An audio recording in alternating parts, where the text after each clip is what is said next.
Now, all the latest here and around the world with the ITV News at 10.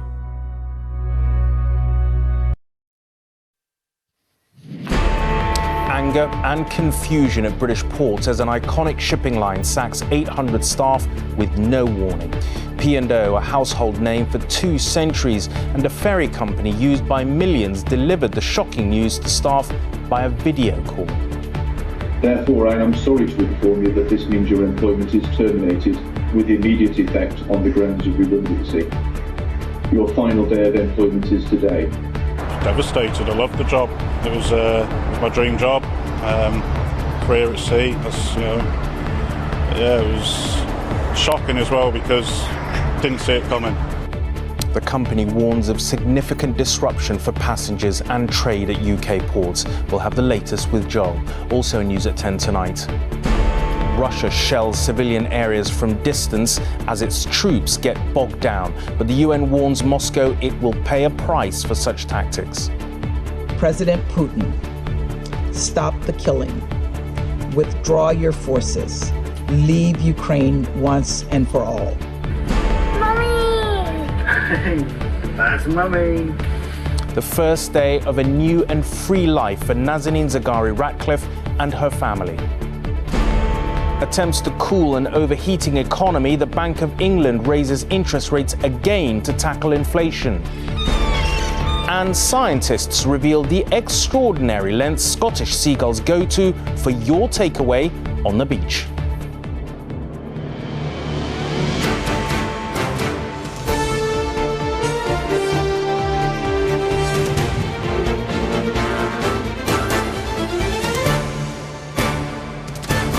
This is ITV News at 10 with Rageh Omaar. Good evening. It is already being called one of the most shameful acts in the history of British industrial relations. Without any warning, 800 staff working for P&O Ferries were sacked. Many had worked for the company for 3 decades or more. But they were all told in a 3-minute video message that today was their last day. They're being replaced by agency workers. If it came as a shock to the P&O sailors and staff, and indeed the government, the company was well prepared. They'd hired security guards to handcuff those who refused to go quietly. It's led to anger amongst the P&O staff, but also chaos and confusion for the hundreds of thousands of passengers who use P&O ships for work and holidays. Support local jobs! Support local jobs! They were sacked suddenly and unexpectedly, but surprise quickly turns to anger at Port of Dover. Everyone here worked at sea for P&O, from cooks to cleaners to ship's captains. They're all now unemployed. Devastated. I loved the job. It was my dream job. Career at sea. It was shocking as well because didn't see it coming. P&O planned this carefully. Early this morning, ferry services were simultaneously suspended at several ports, including Cairnryan, Liverpool, Hull and Larne. Yeah, there's 3 black cars there with security. P&O's staff had no idea what was happening. They soon found out. I am sorry to inform you that this means your employment is terminated with immediate effect on the grounds of redundancy. Your final day of employment is today. P&O Ferries says it made a loss of £100 million last year and that the company's not a viable business in its current form. P&O had a workforce of 3,000 first thing this morning, but it's laid off 800 people, a decision it described as very difficult but necessary. Those who are leaving are being offered enhanced compensation, thought to be an extra 12 weeks' pay. That is an absolutely outrageous act by an outrageous company owned by oil billionaires from the Far East that are just determined to drive down terms and conditions and pay to the very bottom of the legal ladder, and that's exactly what they're trying to do today. In Dover, queues began to form as hauliers arrived, only to find out that P&O wasn't sailing. Tourist traffic still hasn't recovered to pre-pandemic levels, but up to 8,000 lorries a day cross the channel here. It's a vital trade route and the government is furious. These are hard-working, dedicated staff who have given years in service to P&O. The way they have been treated today is wholly unacceptable. Tonight at Dover, 3 ferries sit at anchor and it's not clear when they'll sail again. Europe's busiest port has lost a third of its capacity. P&O's ambition is to get its ferries running again by Tuesday. It plans to replace the staff it dismissed with agency workers. The law does not prevent companies from firing and rehiring as long as they do it carefully. But it's a very brutal thing to do and very rare.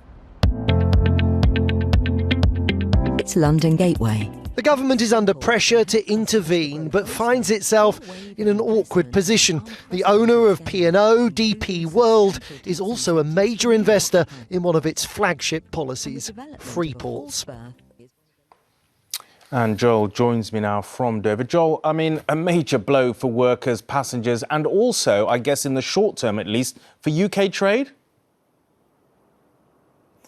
It's all of those things. Look, P&O, there's no doubt it needed to cut costs. The way in which it's done it, though, has taken the breath away. P&O should have consulted its workers. It should have given them notice. It did neither of these things, Rageh, instead firing them inside 5 minutes on a Teams call at 11:10, escorting many off vessels within minutes of this happening. They've treated their workforce in a pretty shabby way and have offered them extraordinary sums of compensation, unusually high, in the hope that effectively they'll take it on the chin. This evening, the RMT union, which is feeling angry and helpless, has asked the government to impound, to arrest effectively the vessels that are sitting behind me. There's no sense, though, that although the government shares the union's anger, it is willing or indeed able to intervene at this late stage. I do think that perhaps the situation may change depending on how quickly P&O gets its service operating again. It is hoping that 2 agencies, Clyde Marine and Columbia Ship Management, will get hold of the cooks, the seamen, the bosuns, the second officers, the captains that they need to be on those ships, familiar with the safety and procedures, and get them on their way again. There's no guarantee necessarily that they will. This really is going to be an extraordinary thing. It really is. Thank you, Joel. To the war in Ukraine now, and at the United Nations, its Under-Secretary General for Politics says there must be an investigation into the civilian deaths and the attacks on civilian buildings. She put a conservative estimate of 726 on the number of those deaths since the Russian invasion. In the past 24 hours, another 2 civilian targets have been hit, a theatre in Mariupol and a school in Kharkiv. The killing in Ukraine can happen anywhere.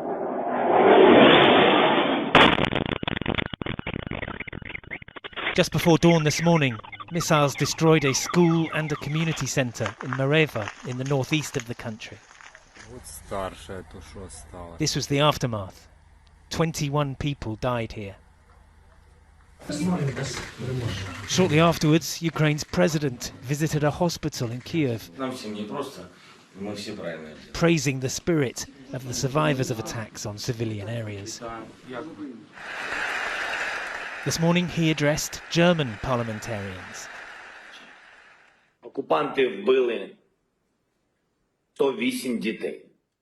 Russia is making war on our cities, our homes and our schools, he told them. The occupiers, he said, have killed 108 children so far. The smoking ruin glimpsed in this footage is what remains of a theatre in Mariupol. Hundreds of people were hiding in its basement when an airstrike hit, after they had done their best to make clear that it was a place of refuge. In this satellite image from a couple of days ago, you can see the theatre as it was, and a word written in Russian on the ground at each end. Children, it says.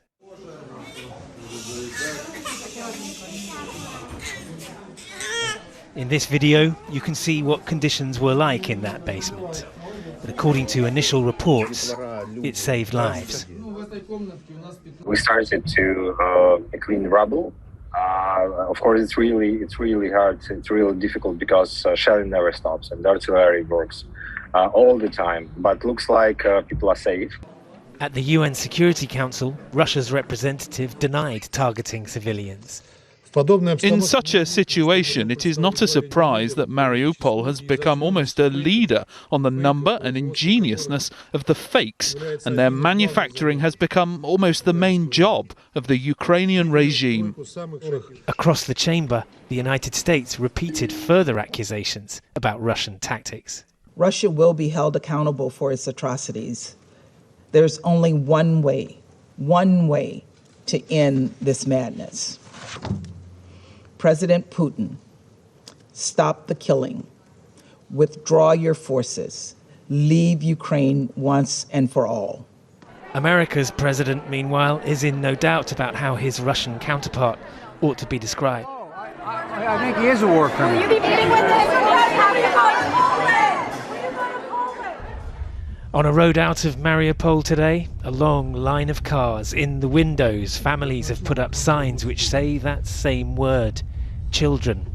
But in this merciless war, it's a word which offers no protection. Geraint Vincent, News at 10, Lviv. 3 weeks to the day since the invasion, some Western officials are claiming Ukrainian forces could fight their Russian attackers to a standstill. This is the latest situation. The areas in red are those under Russian military control. The arrows show extra ground believed to be captured by Russia. But today, our own Ministry of Defense said the invasion has largely stalled on all fronts as Russia continues to suffer heavy losses. Despite that, individual atrocities continue. In the past 24 hours, a school and community centre were hit in Rageh, as we've just seen in Geraint's report. The theatre sheltering civilians was attacked in Mariupol, denied by the Russians. In Kyiv, a residential tower block was fired on, and reports there tonight that 2 food storage facilities have been hit, suggesting possible attempts to starve out the city. And Rohit, our global security editor, is in Kyiv, and our US correspondent Emma is in Washington. Rohit, to you first. To what extent do you think the Ukrainian forces have blocked Russian progress, as our own MOD was sort of saying today? Well, Rageh, I think there's overwhelming evidence that the Russian invasion has stalled. We're 3 weeks in and they still don't have air superiority. 3 weeks in, and they continue to struggle to take small commuter towns just a few miles from where we are. Towns like Irpin, which has got a population around the size of Canterbury or Livingston's. And, you know, it suggests that things aren't going well at all. We heard from one Western official today who actually said that it's no longer assumed among Western allies that a full assault on this city, Kyiv, is inevitable. However, those preparations continue, artillery still being moved forward. A separate American official has been saying this evening that the Russians may resort to using long-range missiles to try to wear down this city. It all points to this conflict becoming much more predictable, and perhaps to President Putin taking an unexpected path in this war. OK, Rohit in Kyiv, thank you very much indeed. Emma, to you now in Washington. American leaders issuing a clear warning to President Putin that he will face consequences for those attacks on civilians, as we're hearing at the UN earlier. Yes, President Biden yesterday said that he believed that President Putin was a war criminal. Today he continued along that same theme, saying that he believed he was a murderous dictator and a thug, and warned that he would continue to try and punish him and force him into further isolation if the attacks continued. And at the same time, we also heard from Secretary of State Blinken that the US are now trying to look at what's happening on the ground to determine whether or not they can pursue the Russian leader through the courts in order to try and hold him to account for what's gone on in the country over the past 3 weeks. It's interesting listening to these two men because their language is really very, very strong now. And that kind of stands at odds with the path that they've taken, a path of self-deterrence over the past few weeks, according to many politicians here, who feel that they haven't gone far enough in terms of their actions. So it's interesting to see how this will go, whether they will continue with the rhetoric and whether that will have any difference on the situation. The other thing to note is the conversation tomorrow between President Biden and also President Xi in China. Another attempt there to try and warn China off, to warn China not to support Russia and to try and allow America to isolate the Russian leader. Okay, Emma in Washington, thank you. Now, as Nazanin Zaghari-Ratcliffe's sister-in-law pointed out today, after all she, her husband and her daughter have been through, they can never be what could be described as a normal family. But given the courage and grace they've all shown, that isn't, of course, going to stop them from trying. After their reunion early this morning and some sleep, they had Nazanin's much longed-for cup of tea in bed. In the darkness, the hopes and dreams their families had longed for finally emerged. Nazanin Zaghari-Ratcliffe back on British soil. Anousheh Ajouri just behind her. Their families watching through a window. Mummy! That's Mummy. Nazanin's daughter Gabriella, who's 7, hasn't been able to hug her mother for most of her life. Now together again as a family. Back in her mother's arms at last. Nazanin's relief and joy clear in every embrace. Anousheh Ajouri hugging his wife Sherry for the first time in nearly 5 years. Two families savouring this moment. For Nazanin's, a taste of normality. And we've had some photos come through this morning of Gabriella and Nazanin having that longed for cup of tea in bed, coaching each other, and it was beautiful to see. I suspect they're up and have eaten and probably done walks and things, but just so many smiles and seeing that little smile on Gabriella's face that her mummy's finally come home, it was really magical for us all. Anousheh Ajouri's wife talked of the difficult adjustments being faced. It's also particularly disorientating for him because, you know, he woke up this morning and he couldn't believe that the ceiling he was looking at wasn't his prison ceiling, and that is going to take a long time to change. That adjustment is going to take a while. Former hostage Terry Waite has been in touch with Nazanin over the past year. She emailed him just 4 days ago. She was feeling rather low, and it would be another year without her family. And I simply said at that time, really believe that this ordeal is going to finish. It's going to come to an end. 4 days later, she was at the airport. Nazanin's husband Richard has campaigned tirelessly to secure his wife's release. Now, as a family, they can finally cherish being in each other's arms again. Neil Connery, News at 10. Lovely picture.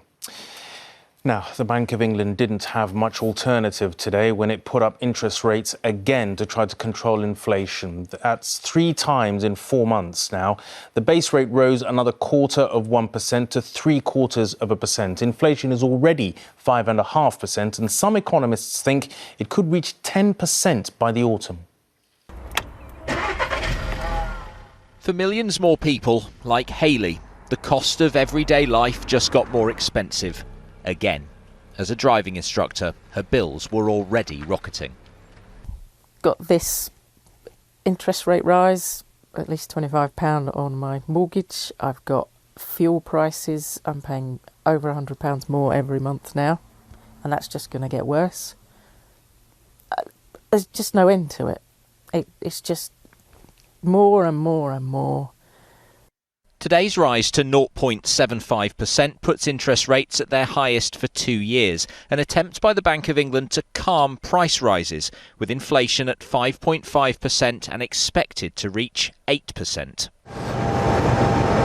It's a hellish prospect for companies like this forge. Their business is buying steel, heating it up and pressing it, but the cost of the metal and melting it have soared. This process requires a lot of energy. The gas bill here is set to rise from £800,000 a year to £5 million a year, and there's nothing the Bank of England can do about that. But like many companies, the squeeze on the cost of living led to pressure from their staff for a pay rise close to inflation, putting even more pressure on the business. We can't pass costs on to the customer for projects that we've had in the pipeline for the last 12 to 18 months. Can you cope in a world where inflation stays at 7-10%? The answer to that is no. But many workers are feeling burned. Last month, the Bank of England governor urged them not to ask for a pay rise, worried about a spiral of higher wages leading to ever higher prices. On this picket line, the demand is clear. The only way out of this crisis is to have working men and women to have enough money in their pockets to go and spend it. Everybody in the country is feeling the pinch, aren't they? It's not just us, but it's the time to make a stand. The bank faced criticism today for making the cost of living and doing business even more expensive for some, and price rises are unlikely to cool down anytime soon. Ben Chapman, News at 10, Hales Owen. Still to come, MPs backtrack over plans to restrict their own earnings from second jobs, and the 100-mile trip for the perfect chip. Scientists track Scottish seagulls' hunt for fried food. Those stories and more after this short break.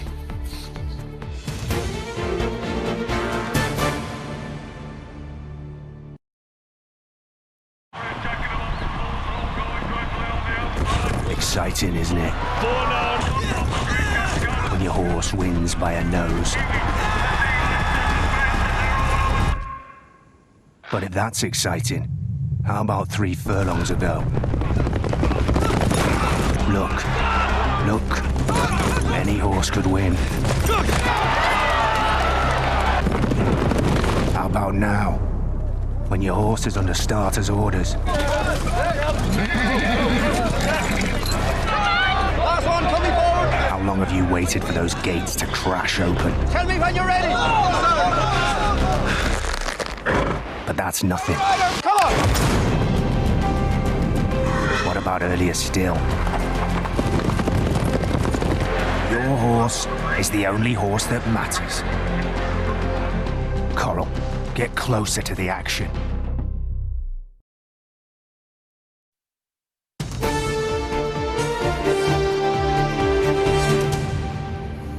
Welcome back. When police officers are reported by partners for domestic abuse, it is sometimes their colleagues who end up investigating. Campaign groups believe that is why many go unpunished. In collaboration with the Bureau of Investigative Journalism, we've discovered that more than 1,300 officers and support staff have been reported for domestic abuse in the past 3 years. We've also discovered that 8 out of 10 of them are still in their jobs. A year ago, a serving police constable caused horror, exploiting his professional powers in the most grotesque way. But Sarah Everard is far from the only victim of violence at the hands of a British police officer. Ask for help when it's the police causing the terror. How? Police officers are trained to use coercion and control, but this woman's husband brought those tactics home.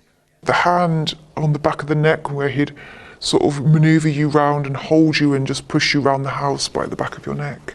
I wasn't allowed a mobile phone. I wasn't allowed a bank card.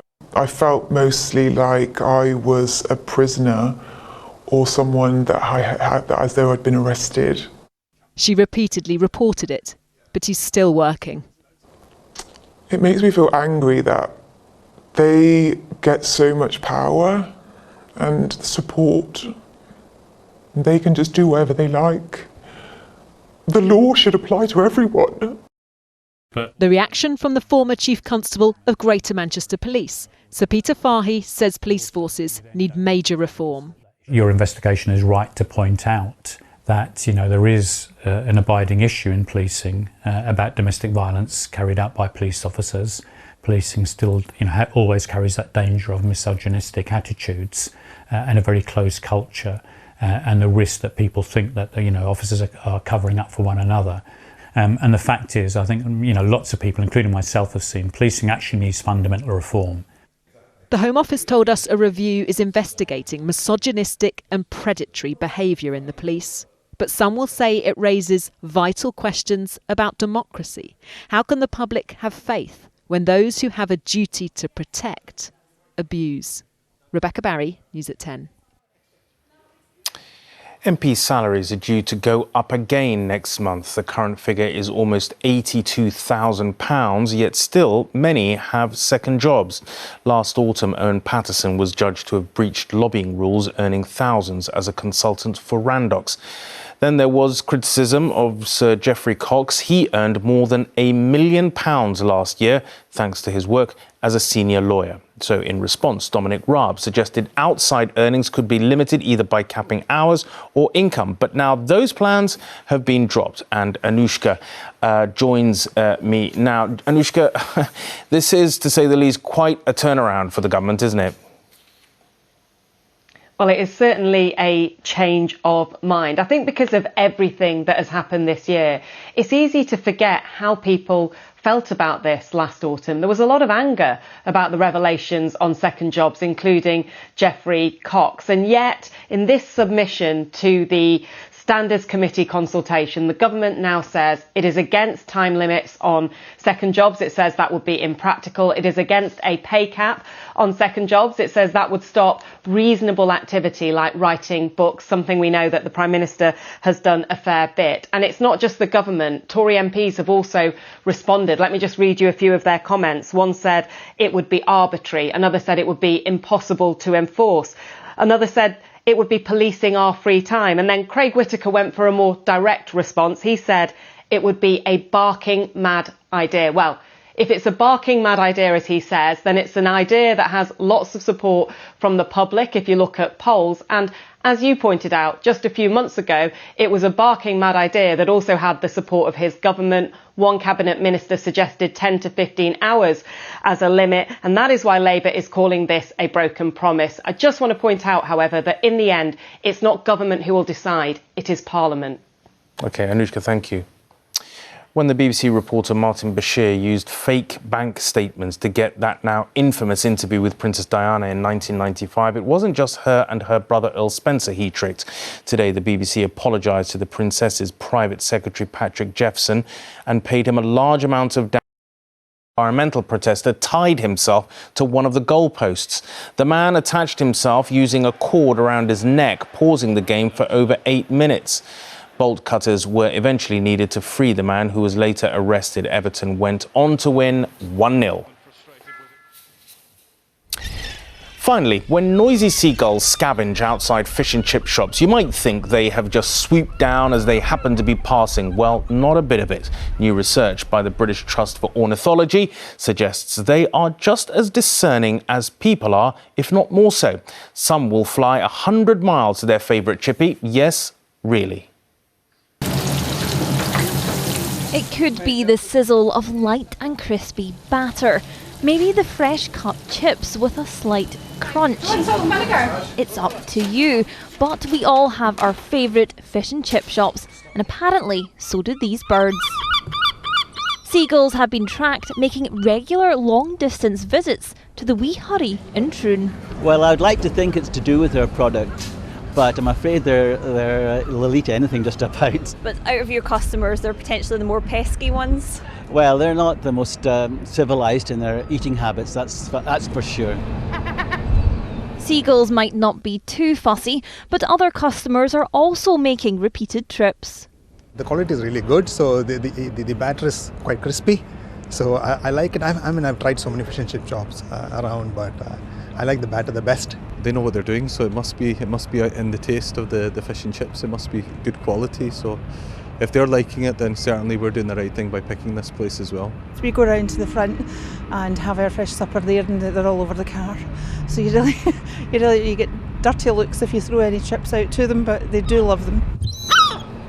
GPS technology was used to tag the seagulls and record their behaviour during non-breeding season. Researchers found some were returning to the same place over and over again. If you look at the population as a whole, they eat lots of different things, but actually each bird is specialised maybe on just a couple. And it looks like this gull might have decided to specialise on fish and chips. Well, whether it's down to the closeness to the harbour, the freshness of the fish, or the fact that customers have been feeding the seagulls some chips, I can confirm there's some crispy chips. Do you want another one? Louise Scott, News at 10, Troon. The discerning palates of seagulls. What next? And that's all for tonight. Good night. Thank you for watching.